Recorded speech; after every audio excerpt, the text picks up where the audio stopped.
Grabe tong si Coach Po, tuwang-tuwa sa ginawa ng Miami Heat sa LA Clippers. May balat sa puwet si James Harden mga idol sa game na to. Ito na ang final game ni Chris Paul sa Miami. Heat versus Clippers, Bam Adebayo 3-pointer to start the game and Andrew Wiggins follow up. Anyari sa depensa ni James Harden, natulog kaagad sa first quarter. Solid ang simula ng home team mga idol. Kinakain lang ni Bam Adebayo ang depensa ng 7-footer na si Ivica Zubac.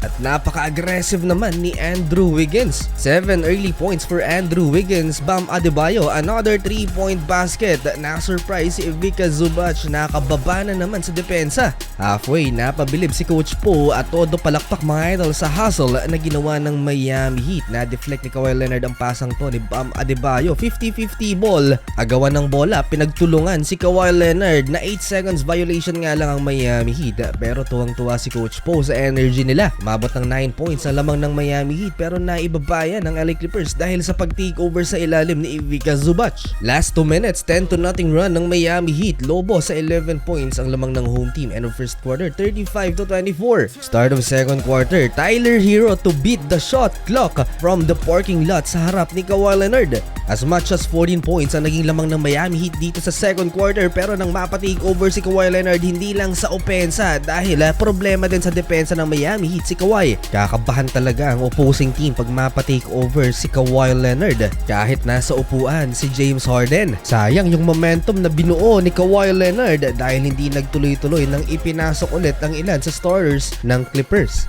Nang inilabas si The Claw, Kawhi Leonard dito na gumawa ng 22-2 run ang Miami Heat. Napakalakas ng kanilang starting five at hindi lang one-man game ang Miami Heat dahil na-involve lahat sa offense at depensa nila mga idol. Andrew Wiggins and Norman Powell binaon ng LA Clippers. Back-to-back 3-pointers ni Norman. 74-48 napako na sa 40 ang LA Clippers. Ang dating role player lang sa Clippers pinahirapan ang kanyang dating kupunan. 20-point Miami Heat lead, 76-56 halftime. Third quarter mga idol, mainit pa rin ang Miami Heat. Back-to-back 3-pointers from Norman Powell and Davion Mitchell. Ang nakakagulat mga idol, isa't kalahating minuto pa lang na magsimula ang second half, nilabas na ni Coach Ty Lue ang starting five at ipinasok ang second unit. Pinagmukhang G-League team ng Miami mga idol ang LA Clippers sa kabila ng dalawang superstars ng visiting team habang ang Miami Heat purely team effort.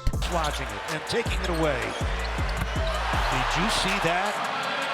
Halfway ng third quarter, na-reach na ng Miami ang 100-point mark habang ang LA Clippers 64 pa lang. Kumakana pa si Chris Paul. Last 2 minutes nilabas na rin ang ilan sa stars ng Miami Heat habang si Kawhi Leonard ipinasok pa mga idol ni Coach Ty Lue. Umaasa pa ang Clippers sa 38-point comeback. 114-82 end of third quarter, high-scoring game para sa Miami. Fourth quarter, patuloy na pinaglaro si Kawhi Leonard. In fairness kay Daklo, magandang performance niya habang nasa upuan naman si James Harden. Siya ang pinakamala sa LA Clippers, pinakamababa rin ng kanyang plus or minus. At dahil nasa court si Kawhi Leonard habang nasa upuan naman ng Miami, si Andrew Wiggins, Bam Adebayo at si Norman Powell gumawa ng run ang visiting team dahil kay Daklo. Magpapahinga na sana ang tatlong player na to ng Miami pero para masigurado ang panalo, ipinasok pa sila ni Coach Po sa last 7 minutes ng fourth quarter. 21-7 run dito sa fourth quarter ang ginawa ng LA Clippers. Hindi na mapigilan sa fourth quarter si Kawhi Leonard. Si James Harden nga talaga yung may dalang malas sa Clippers. Off to 29